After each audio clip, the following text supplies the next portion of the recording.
Welcome everyone to the CLA's webinar on agroforestry. Government are very keen on tree planting in all its forms nowadays, including agroforestry. And agroforestry is really just the use of trees on farms. But let's see more of it, I think, in coming decades as we enter a period of changing in climate. And there's many benefits to it. And, particularly if you're out on a cold, windy day in winter or equally a baking hot day in summer, you really value that shade or shelter because you perform better when you have access to it. And animals, crops are no different. They will perform better if they have access to those things as well. So we're going to hear all about those sorts of benefits and many other environmental benefits from use of trees on farms in this webinar.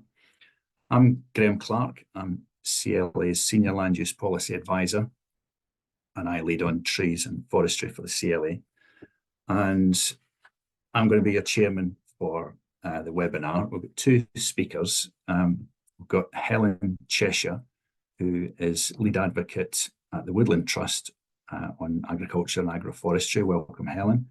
Helen's going to speak first on the benefits of agroforestry on farm and what the Woodland Trust have been doing to help farmers fit it into their farms. And then our second speaker is Jim O'Neill, who's Agroforestry Development Manager at Forestry Commission. Welcome, Jim.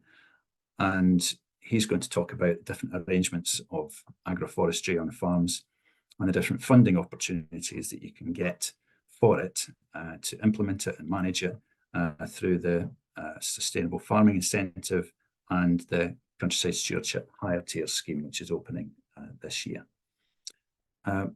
Both Helen and Jim will talk for roughly 20 minutes or so, and then we'll have plenty of time for questions before the end, and we'll wrap up at 12 noon, so you can get on with the rest of your day.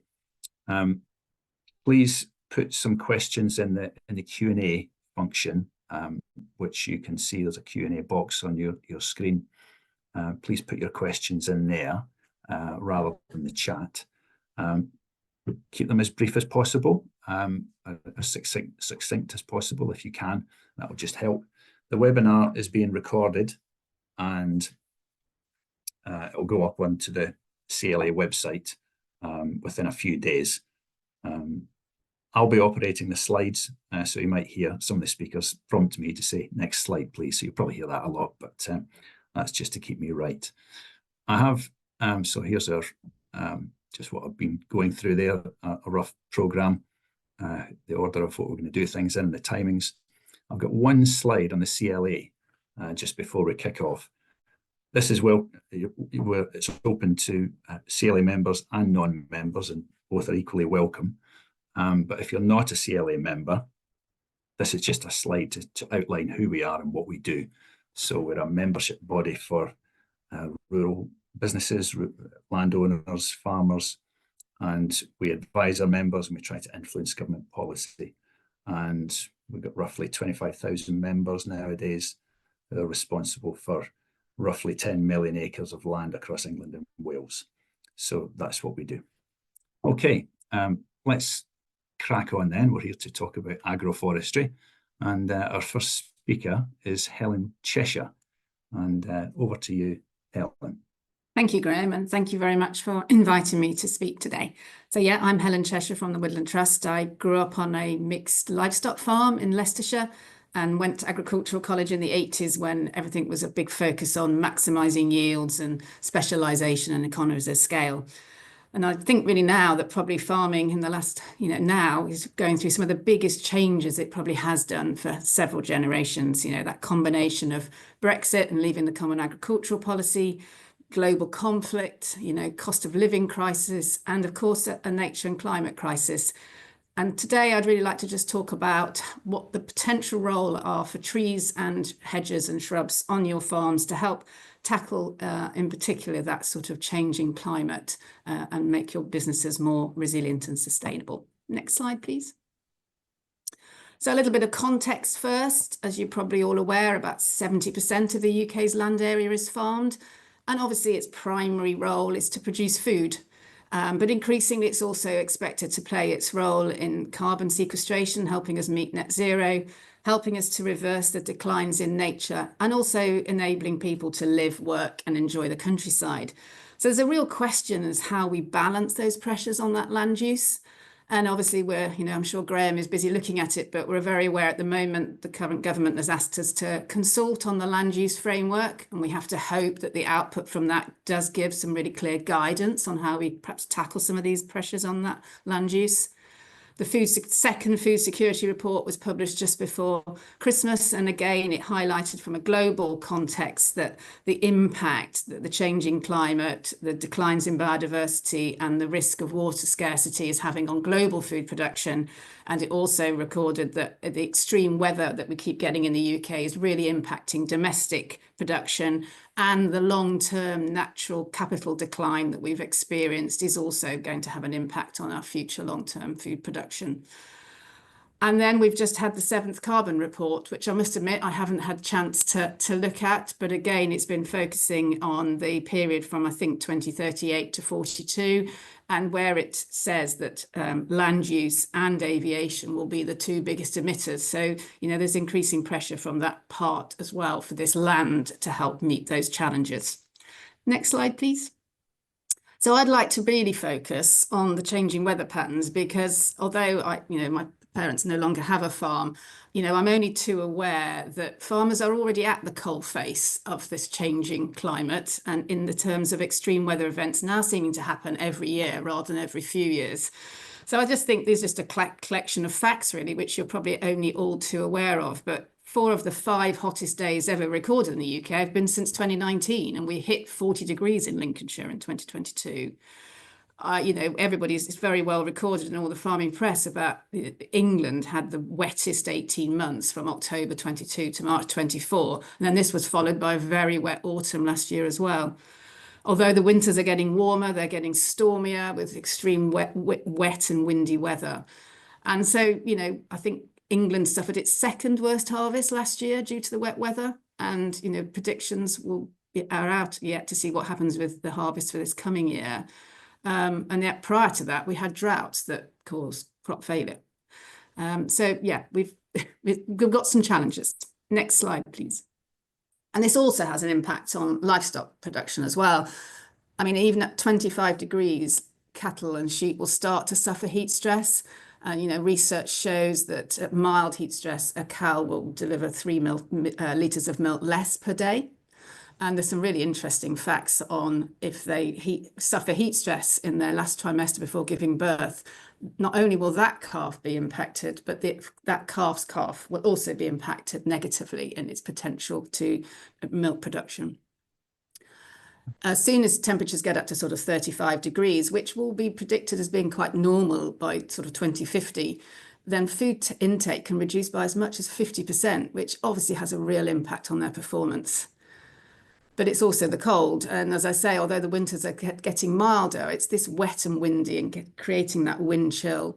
And so, again, for every 1 C-degree drop in a beef animal's lower critical temperature, they require about 2% more energy, again, hitting your bottom line. So these facts all seem to lead to me that we need to get more shade and shelter into the landscape to help us be able to better protect those microclimates, whether they're growing crops or rearing livestock. Next slide, please. So my question really is agroforestry a solution? And here at the Woodland Trust, we believe it is. As Graham sort of alluded to, the working definition is that it's the deliberate integration of trees and shrubs into farming systems, whether that's around the edges of the fields or in between in the fields. And every farm has some trees and shrubs on it. It's actually bringing them into your business planning and thinking how you manage and utilize them within your individual enterprises already on your farm. So I've already touched on shade and shelter, and I think this is going to become increasingly important as we start to experience these extreme temperatures, both higher and then those wet and windy winters. And so I think, you know, there's lots of examples of, obviously I've just talked about some of the ones impacting livestock, but if you think about the risk of drought in the summer, you know, well-placed shelter belts will reduce the evapotranspiration rate, so will keep more water in the ground available for your crops. You know, well-positioned shelter will warm the soils up earlier in the spring and get everything growing sooner and extend it at the back end. And the shade, the thing critical about shade is having enough, because there's always this concern of, you know, the whole dairy herd congregating under one tree and the risk of fly strike, etc. So it's about making sure you're using your trees in a really well-designed way. You know, a couple of summers ago, the only green things on a lot of farms were the hedges. Browse is a really valuable resource. It's got similar energy levels to lots of grass swards, but has specific minerals. You know, it's a really good source of cobalt for lambs in the late summer when the grass sward is known to be low and you're trying to fatten your lambs. Willow is a brilliant example of having its own natural pain relief with salicylic acid. And I think the trick is to be enabling your livestock to have accessibility to a diverse menu, really, and I think incorporating browse into that. I've talked about the impact of the shelter and extending your growing seasons, but trees are also very good at improving the water infiltration into the soil. And you know, there's some really interesting work done at a long-term research project in Northern Ireland, where they've compared a silver pastoral system, so a bit like the picture on the right, cattle grazing under the trees, to the open sward. And because the trees improve the carrying capacity of the land, they got anywhere from between 14 to 17 weeks extra grazing time when those stock could be out on that land without damaging it, rather than being inside.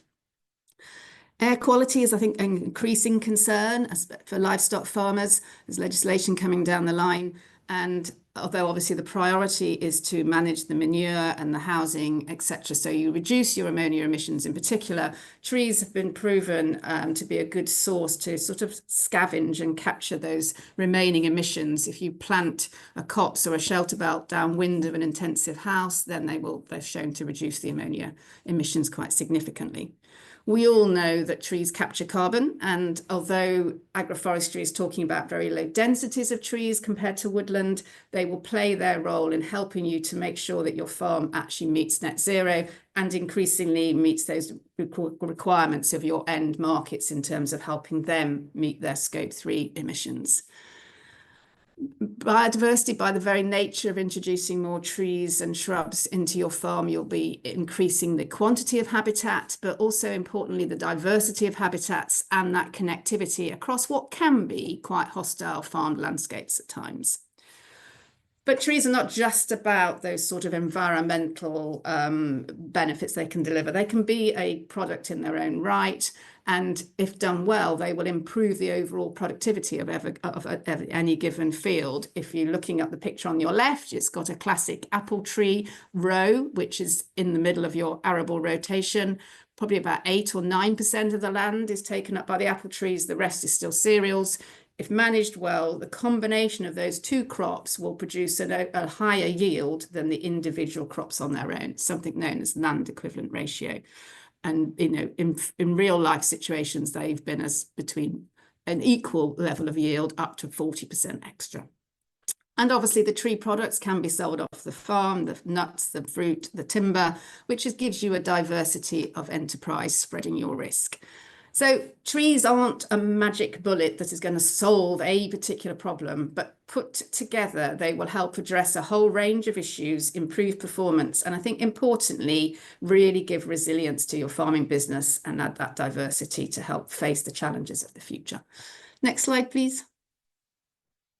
These are just a few examples of different types of agroforestry. I'll let Jim talk about some of these in a bit more detail, but the top left is an artistic illustration of a roundel, which quite a lot of my advisor colleagues are encouraging. It's kind of creating the future parkland tree, but in the meantime is providing an excellent browse sort of situation for in-field livestock. The picture in the middle is a well-established silver horticultural system where the trees are obviously producing fruit and they are providing the vegetables in the alleys a better microclimate. So the farmer gets earlier growth of his vegetables and a later in the season, which is great for his box scheme. Top right is a living barn example where they're creating those strips are probably about 10 meters wide on a farm where they're practicing mob grazing, rotational grazing. The cattle are fenced out while the trees are established, but once they're established, they're going to provide a really valuable sort of living barn facility. Middle left is a optimal shelter belt, so trying to maximize those benefits of a shelter belt without taking up too much land. So these are usually about 5 meters wide, often created on an old hedge line, so that you get those impacts of that shelter belt into the field. Bottom left is your classic silver arable system, often on a 24-meter alley with a single row of fruit trees. And then in the middle is one of many tree cages that my colleague in Cumbria has been creating of different sizes, which again will eventually provide that shade and shelter within the field. Next slide, please. So Woodland Trust has been running its own pilot Trees for Your Farm scheme for just over 10 years now. Back in 2014, DEFRA didn't take up the agroforestry options in the Common Agricultural Policy. We were starting to talk to farmers and they seemed to be interested. And we got some corporate funding. So we have developed this scheme which allows farmers to try agroforestry. Our advisors come out and give free advice on the farm, get to gather the objectives from the farmer of why they're interested in agroforestry and help them design a scheme. If they're successful, we will provide up to 100% of the cost of the trees and protection. We actually provide them through the arrangements we have with nurseries.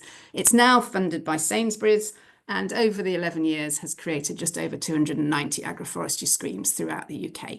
It's been a really good tool to help farmers trial agroforestry and to spread the word.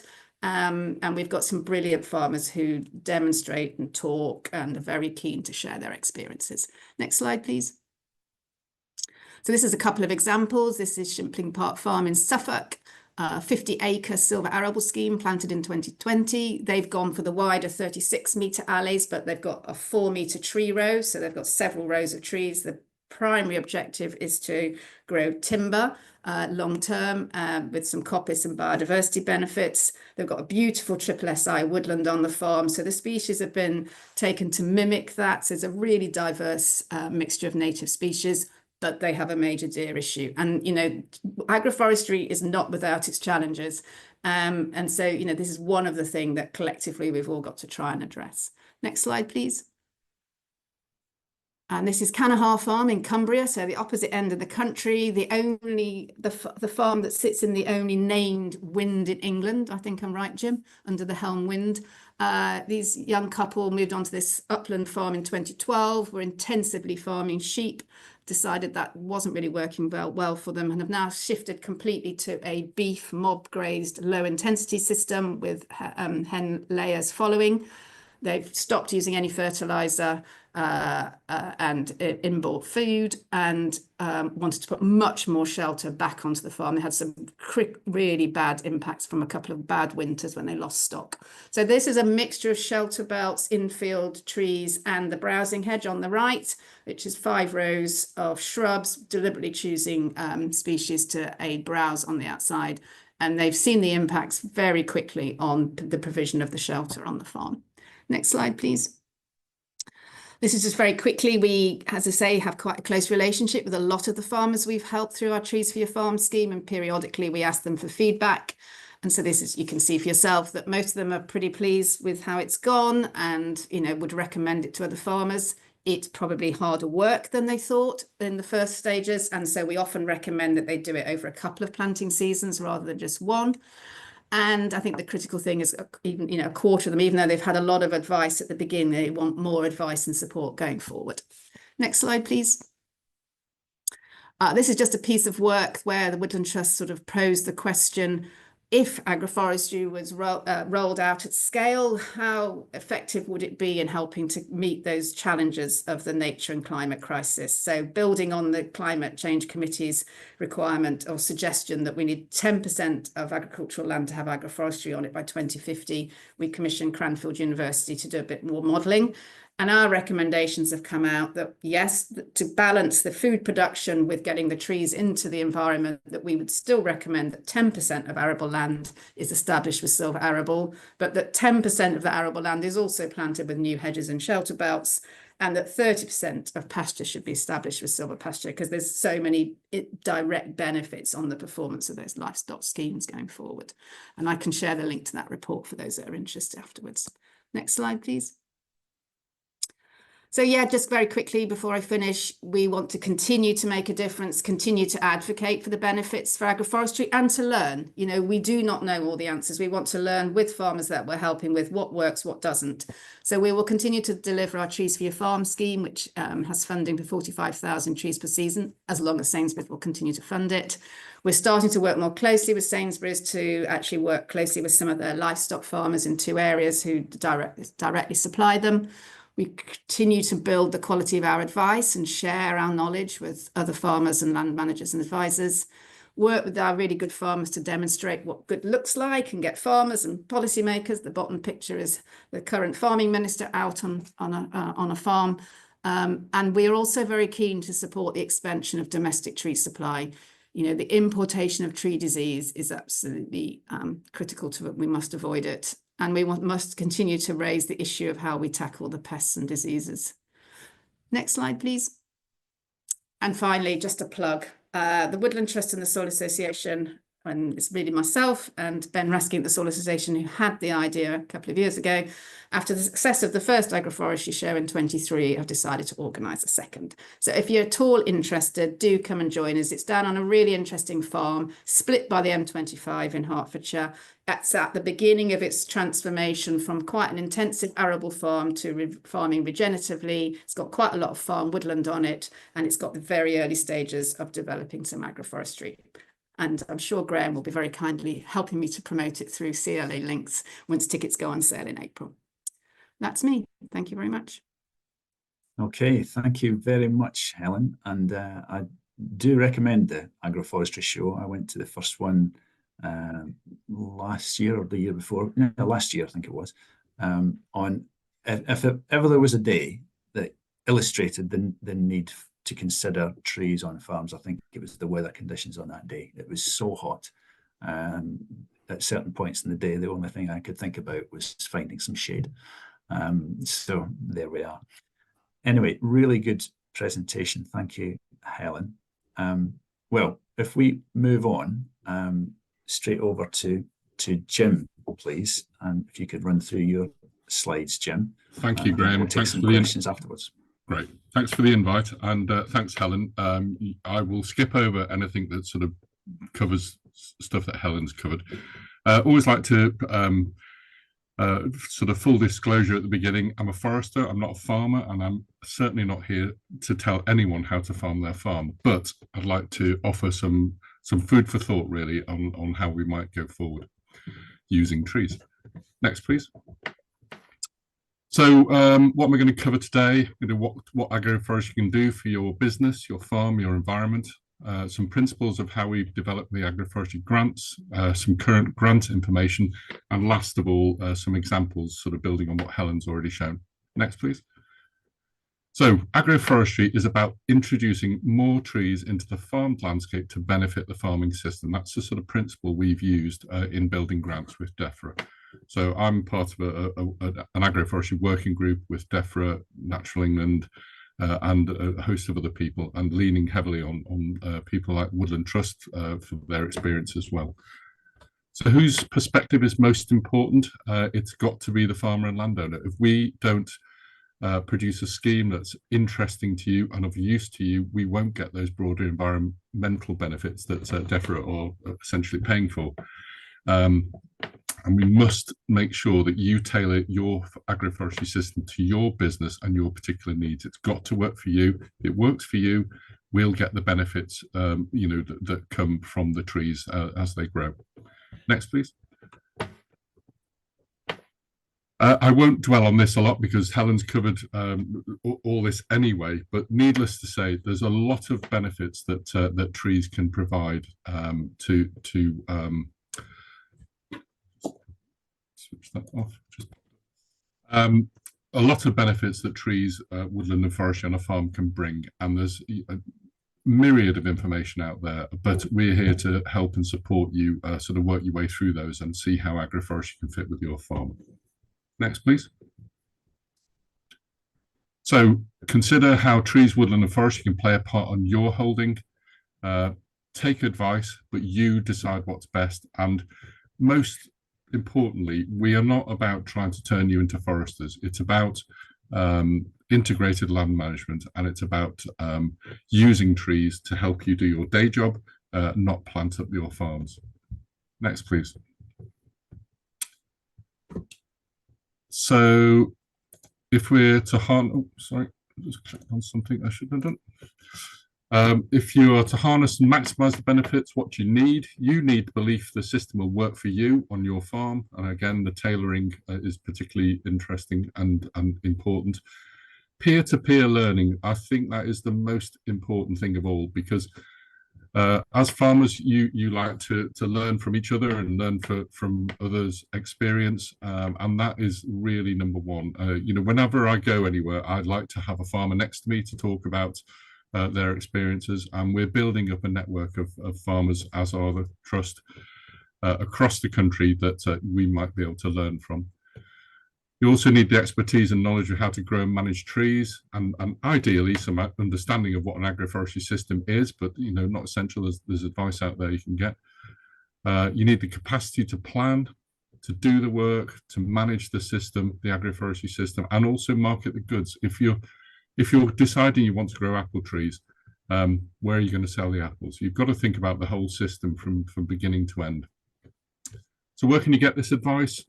It's really interesting to see that the forestry industry are already recognising the opportunities for establishment and the maintenance alone. The forestry industry needs business, the farming needs the service providers, if you like, and there's a real opportunity to work together. Next, please. Key principles. Agroforestry will be jointly delivered by Natural England Forestry Commission. We consider it as a management system in its own right. It's definitely an integrated land management system.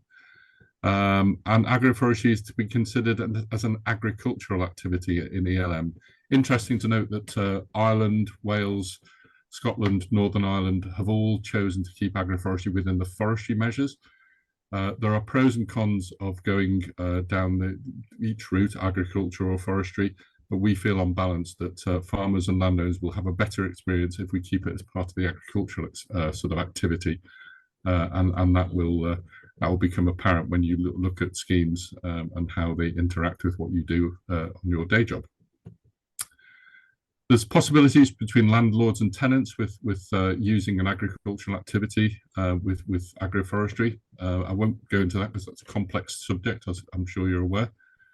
But the key thing in the agroforestry grants that we've developed are they will allow you great flexibility, and I'll show you some slides that might illustrate that.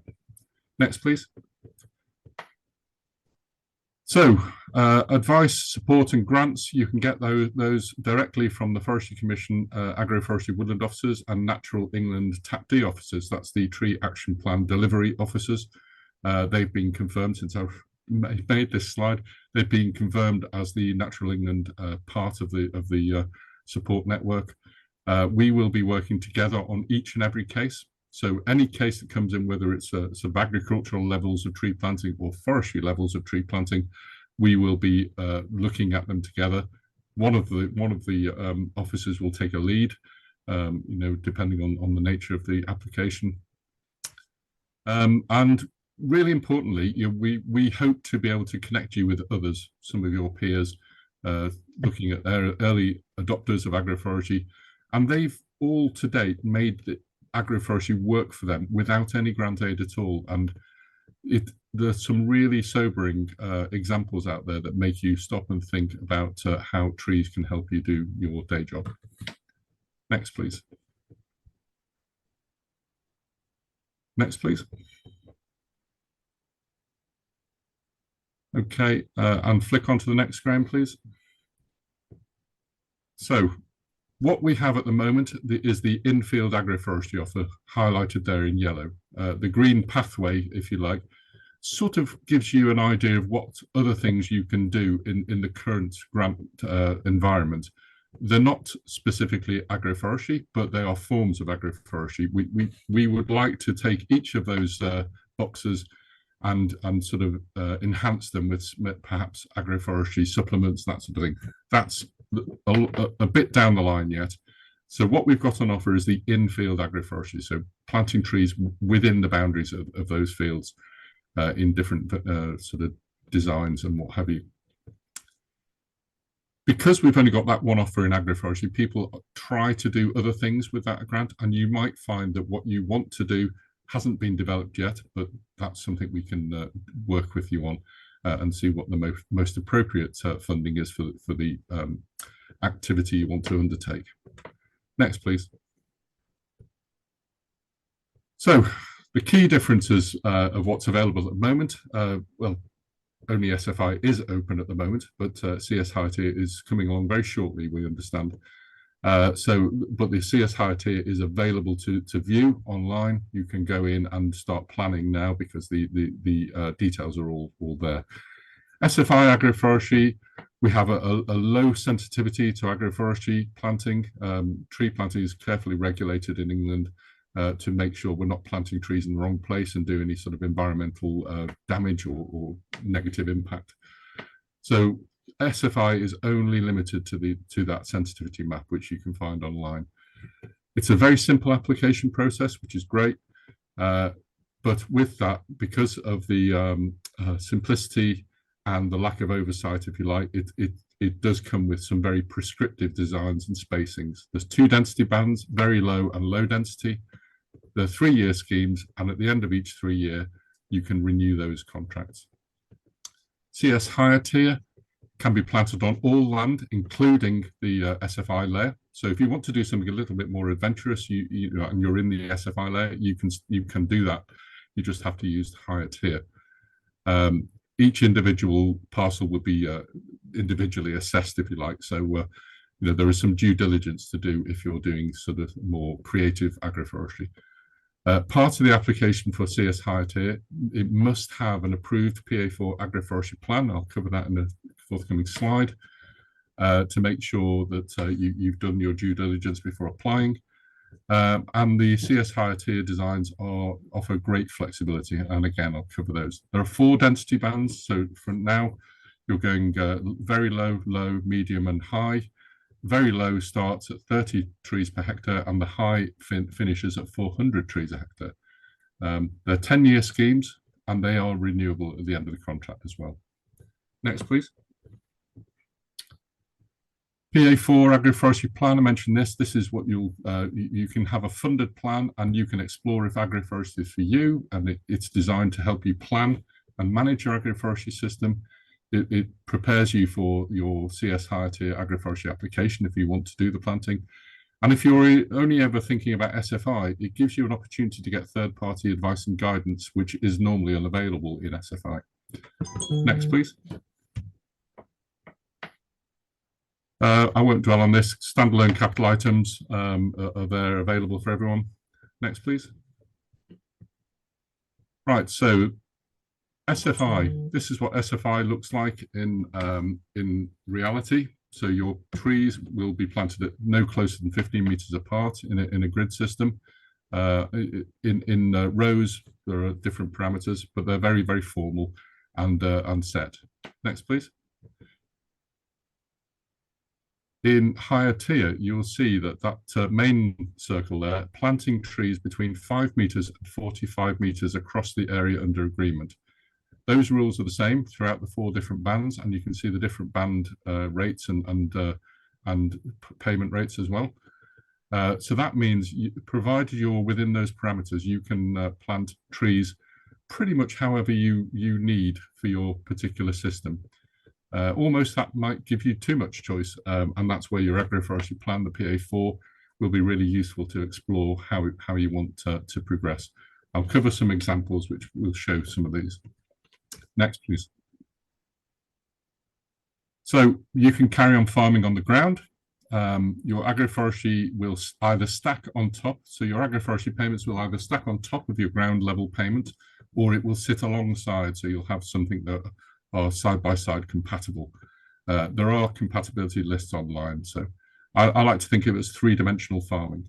So you're continuing to get your payments on the ground, and you then get another payment. So you can, in some instances, get 200% payments for the same piece of land. Next, please. Some examples. Next, please. This is what a 7-hectare field in the uplands looked like with 30 trees per hectare. Next, please. If you want to go down the more biodiversity end of the spectrum of agroforestry, there is wood pasture and parkland. That is dealt with through another grant in CS, but it's something that might be the most appropriate for any given piece of land at any one time. So something to consider. If you're really interested in biodiversity and you want to enhance that, then wood pasture and parkland may be the best outcome. Next, please. Arable systems can give increased overall productivity from the same piece of land, and you could use more regular systems like this. Okay, they work well for arable, but they may work well in livestock situations and grazing, for grass management, grass cutting. And Helen already had a slide there that showed sort of mob grazing. We've seen people use this row system, and Helen Browning is one of them at Soil Association. They put the cattle in the row, in between the rows of trees, and they electric fence the end of each row off, and then they move them into the next one once that grazing parcel is sort of spent, and they rotate around on that mob grazing system. So there are lots of opportunities to do something that might really suit your farm. Next, please. And this is a famous example here where Stephen Briggs near Peterborough planted, he's on a 15-year tenancy. So really, interesting and surprising. He's chosen to plant trees on a 15-year tenancy. Got the permission of the landlord and planted trees at 27-metre centres, leaving 24-metre cereal crop alleys. And he's found that he is still producing 100% of the previous cereal yield from around 90% of the land, and that's mostly due to probably wind threshing, lack of wind threshing, because it's giving that shade shelter from the wind. But also he's finding that the crop growth is greater nearer to the apple trees than it is away from the apple trees, and that's probably due to soil improvements, mycorrhiza, and that sort of thing. Next, please. Really interesting piece of work at the Lakes Free Range Egg Company. This is actually empirical evidence that's been researched. Due to a decrease in bird mortality and an increase in egg quality, if you like, a flock of 10,000 birds here can expect to see a £10,500 increase in savings. And that is absolutely nothing else other than having birds underneath the canopy of trees. And that's only a 20% canopy cover in the range. That's proven work, and it just goes to show that there are ways and means of doing things that will save you money directly. And things like if you're wanting to plant nitrogen fixing trees on paddocks, you might be able to reduce inputs and that sort of thing. So there's a broader range of activities and outcomes that you might need to consider with agroforestry. Next, please. Shelter, shade and shelter. We've done a very poor job, I think, of explaining how well shelter wood systems work. We've got decades and decades of research on shelter belts, and the big arrow there points to that gain in the field. The gain from shelter belts can be as great as 12 times the height of the shelter belt. Yes, there is generally a decrease in output right up against the trees, and that's often the thing that draws the eye. But what is not sort of reviewed closely is how much that gain is further into the field. So it's something, there's a bit of work for us to do to get those messages across. Next, please. This is rural Perthshire, 1,000 to 1,500 feet. Previously, the owner had Scottish blackface, put some shelter woods up there, increased the shelter wood sort of across the farm, 10% woodland cover now, and that's enabled the farmer to change breeds, to put Texel crosses on that he would not have been able to keep out year round without the shelter. So he's got a more productive breed, and he's also making a saving on annual feed, and he's saving the in-buy for sort of lambing as well. So really good anecdotal example, and lots of farmers I know have actually been up there and had a look at this and have come away very impressed. Next, please. This is a good example if you're growing quality timber in a woodland setting. You know, cherry here, really good picture on the right, some really arrow straight cherry that's growing incredibly well, and you know, managed well, could be an extremely valuable crop. And this is the forester in me. I can't help thinking, if you're going to have trees on your farms, why not aim for you know, sort of quality products? It's not appropriate in every setting. But if there are no constraints, why not maximize the timber potential? It's not just about shade and shelter and the services that trees bring, which are very wide ranging. It can also be partly you know, making money. And those cherry trees can be grown in an open field setting, an alley setting, like in the left-hand picture, where you've still got really good high quality stems growing well, and alleys there to either grow grass or crops as well. Next, please. Minute or so left, Jim. Sorry? Oh, minute or so left. Yeah, very nearly finished now. So we'll skip through these. This is what 30 trees a hectare can look like on a 5 by 5 meter grid. Next, please. 30 trees per hectare can look like this. So you've got 45 meter spacing in most of the field, and you've got some of the heavy shade and shelter at the other end. Next, please. And going up to 51 trees a hectare, which changes the banding up to £385 a year. It was 248 for 30 trees, so you jump to £385 a year. So those trees, for the most part, are 15 meters by 15 meters, plenty of room for agriculture between.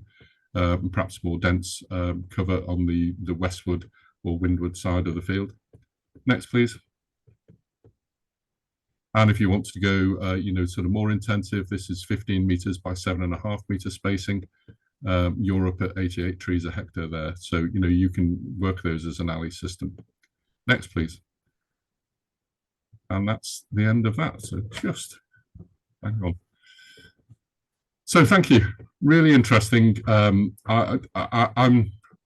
more and more sold on agroforestry as an undertaking that delivers. And speaking to the early adopters, as I say, it seems a no-brainer. They've made it work really well for them.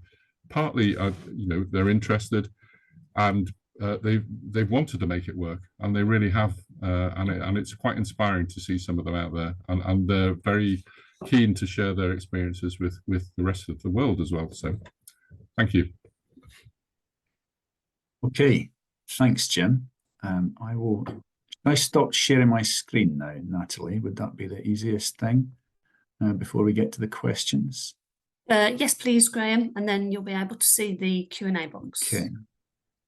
All right. Well, I mean, we've heard some really interesting stuff there. First from Helen about, you know, general benefits of agroforestry and the different arrangements that you can have, and also from Jim what Woodland Trust has been doing, and also what Forestry Commission and the various grant schemes through ELM can do.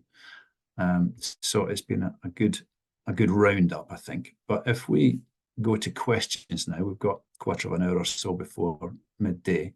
Got a question here from Robin Horton. Welcome, Robin. And he asks, if we implement the 10% and 10%, 10% and 30%, how many physical trees is that, and how many can we supply from UK stock? It seems ironic that we have to import our native species from abroad.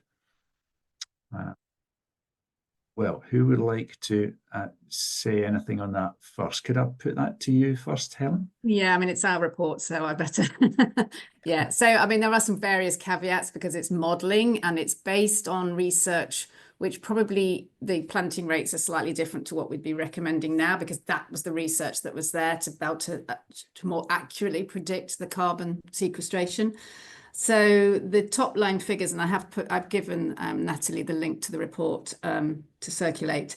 But to get to that 30% of silver pasture, we would need to be planting about 80,000 hectares a year, every year to 2050.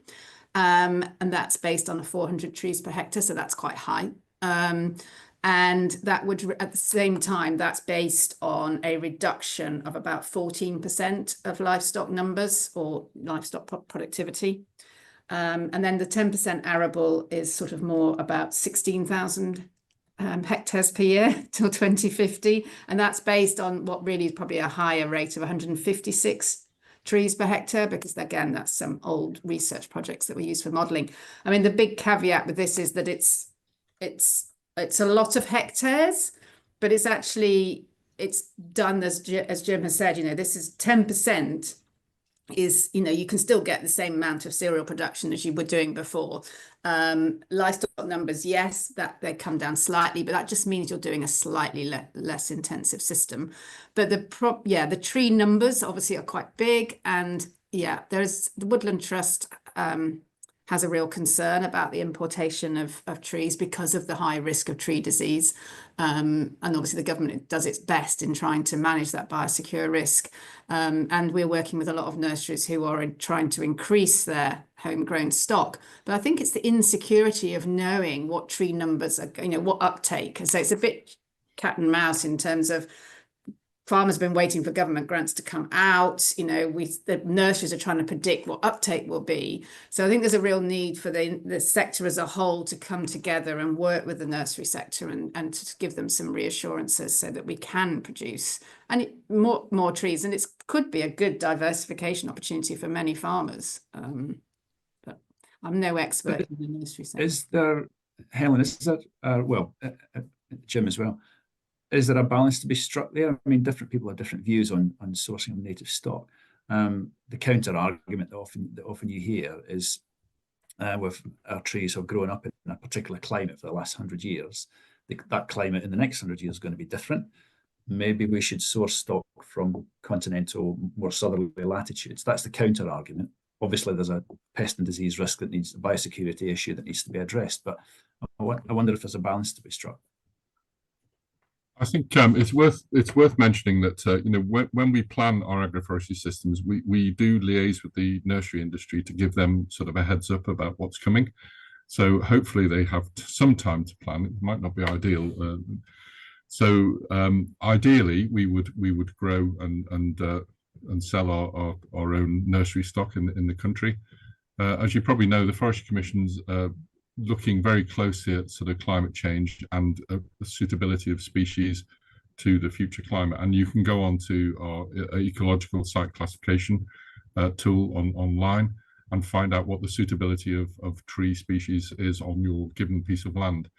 Agroforestry systems do have some non-native species sometimes, and there's no reason why not, but provided that they're appropriate to the piece of land you're planting on.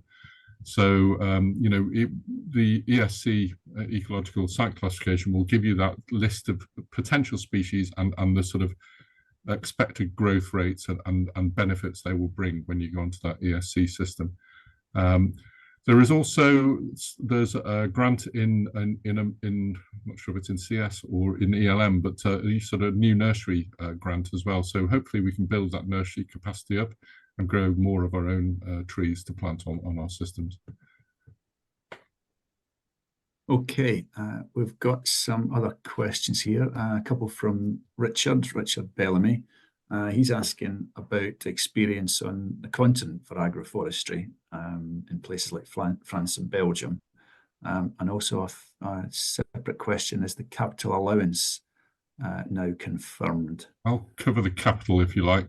Capital allowance for SFI is confirmed at £35,000 per holding. I think that's right. So that will include, multiple things. However, if you're in CS Higher Tier, those caps do not apply. So once you go into Higher Tier, that is not a constraint, if you like. Helen, do you want to cover the continental agroforestry? I can start. Yeah, I mean, it's better developed, I think, certainly in places like France. I mean, obviously there's the traditional systems in Southern Europe, but in France they've been doing what we would sort of class as sort of modern, innovative kind of agroforestry longer than we have. So there's some really good lessons to be learnt from there, I think, and quite a lot of our sort of key research organisations are involved in EU projects. So there's one at the moment called Reforest, which in the UK is led by Reading University and the Organic Research Centre, and that's, they're developing sort of living labs, and they're working very closely with their counterparts across quite a few European countries as part of that project. So yeah, and just as a little plug, because I will plug it, they're coming to the agroforestry show, so there will be speakers from Europe, and they're also running a training hub at the show, so there'll be a lot of sharing of the lessons learnt. We are also gaining our reputation, I think, as having some really innovative agroforestry and some good research. So I think there's lessons going both directions, but there's certainly a lot we can learn. Yeah, it's interesting to see that a lot of the more challenged countries around the world use agroforestry to great effect. With regard to climate as well, and I think we've got a lot to learn from them. If they're making agroforestry work for them because of the challenges they face, there's a message there in for us all, really. Yeah, fair point. And I just noticed Richard's put in, quite rightly points out that it was the import of ash plants that the reason that CLA ash dieback arrived. And we have, I would say, enhanced plant health sort of input measures particularly since then. And yes, it's always on the Forestry Commission's sort of remit anyway, and we're consistently dealing with new outbreaks, new insects, new disease, partly due to climate change and importing as well. So it's definitely at the forefront of one of the main bits of work that we do. Yeah. Okay. Now then, Julia Carr has asked, can you please tell us what tree protection systems you would advise when grazing British native breeds of cattle in wood pasture or more formal planting arrangements? If you like, I'll start this and pass over to Helen. So yeah, I didn't make it clear in there, but the tree protection measures that are in CS at the moment will be sort of rolled over into Higher Tier, and we can access those. We are also working on adding more items that are more perhaps cost effective and appropriate to agroforestry systems at this point in time, lagging behind a little bit, but there are tree protection systems in there, and you might see more traditional tree crates, as we might call them, sort of posts and rail fences, that sort of thing around each tree. And I'll pass on to Helen, because Woodland Trust have done an awful lot of work in this, certainly up in Cumbria. So. Yeah, so I mean, yes, we've tried. Yeah, Jim knows my colleague very well, Pete Leeson, who's sort of worked mainly up in Cumbria, and he's tried all sorts of different sizes of tree cages. Cactus guards are another one, which I think they're Portuguese, aren't they? I never remember they're from Spain or Portuguese. But anyway, they seem to be very effective. They have kind of like a barbed wire type a feel to them, quite difficult to put up, but are very effective when you're protecting individual trees in that sort of wood pasture parkland situation. So I've seen them work where mob grazing is going on with cattle, so that is really testing them. Yeah, we've tried all sorts of things. All farmers have with us, whether it's electric fencing along when you've got an alley system in a livestock system, and that can be quite effective, especially with dairy cows who are used to dealing with electric fences and things. That can work, but it's depending on the manual, how you're looking after that particular type of stock. There's think the farmers are the best people at saying what works and adapting, I think, what some of the sort of more off the shelf type fencing solutions are, and we're constantly sharing our lessons learned, because we've worked with one farmer who was doing a very innovative sort of system with Sheep are probably as difficult as anything else, to be honest. There's lots of fruit trees. It was like a fruit farming garden, and having sheep grazing. We tried every type of protection with that, and you just had to keep going higher and higher because they would push over, nibble, etc. So, and deer is the other challenge, isn't it? So, you know, you're not just protecting them from the cattle in lots of situations now, you're protecting them from the deer. So, and it's very expensive. You know, our scheme, as we've had to adapt our scheme so that we can provide adequate protection, because there's absolutely no point providing the trees if the farmer's not able to protect them. So, yeah, deer is a really important issue. You mentioned Shimpling Park Farms, John Pawsey's place. I know he's had problems with deer. And you know, he's not the only one. No. The numbers of deer are incredibly high in many places. Just slightly related to that, I had a question from someone who wasn't able to join the webinar, and they raised the issue of agroforestry and predator control, you know, perhaps with birds of prey, etc., and ground nesting birds, small mammals, etc. Is there anything that we could say on that? When you go through the CS Higher Tier, I mentioned the SFI has a layer that determines areas which are least sensitive to tree planting. So a lot of agencies have gone through that to determine, you know, land where we should do least harm to anything like ground nesting birds, that sort of thing. The rest of the country will be covered by CS Higher Tier. And with that system comes a lot of due diligence of looking at what constraints there might be, what species and habitats there might be in the vicinity. So we would basically take into account of if you're going to affect something adversely, then it might not be the right place to do agroforestry tree planting, or you can mitigate for whatever species or habitat by rearranging the spacing and that sort of thing. So basically, it's due diligence. You know, are your trees going to be planted in the right place that aren't going to do any environmental damage? So that's taken as part of the process. So the PA4 plan, agroforestry plan, leads you through that whole process, and through the various bits of regulation that you might need to consider. Thank you, Jim. We're almost out of time. There was one more question, which I don't think anybody has an answer to, which is, when is the higher tier schemes going to come online? I guess I honestly sometime don't this know. year. I honestly don't know, because I don't know. No. But all indications are looking at summertime, aren't they? But what I would say again, Graham, is that if you're thinking about higher tier agroforestry, now is the time to apply for your PA4 agroforestry plan, because they are open. And you will have your plan. You need a plan approved before you can apply for CS Higher Tier. So you've got time now to apply for those, get the plan up and running, and then hopefully when it opens, you'll be in time for planting. Really important point to make. Thank you, Jim. Well, time's up, I'm afraid. It's gone incredibly quickly. It's been very interesting. Thank you very much, Jim and Helen, for your presentations and fielding the questions. Thank you to everyone who's tuned in. It's been really good, and the recording will be available on our website within a few days or so, should you want to revisit it. So thank you very much, everybody, and have a good day. Thank you. Thank you for joining. Thanks.